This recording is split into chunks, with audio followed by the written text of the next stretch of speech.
So I'm going through all these scriptures and I'm come across like where Jesus is saying that if you are a murderer, you're liable to judgment.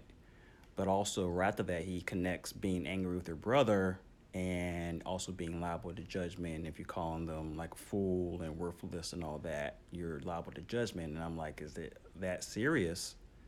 to connect the two? But then I think about how in our current time and culture, where if you're not part of the right tribe, sometimes your life is valued less based on what you believe and what you don't believe. For example, if somebody murders somebody and you see it in the news, the first thing a lot of people do is go to social media right away and see is it one of ours or one of theirs, and almost trying to justify or or lessen the how harsh that is based on what they believe and why they did what they did. On the other side of that, if somebody dies and it's like, oh, they were a liberal, they should have had a gun, or they're conservative, they should have been wearing a mask. And so, based on what they believe, not necessarily their actions or who lost them,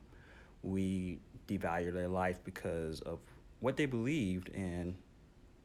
not recognizing this is a human life that was lost. So maybe you're not the person that pulled the trigger, but it's almost like you're okay with the death, and at some point that could be a slippery slope to being like okay with a murder because of what's my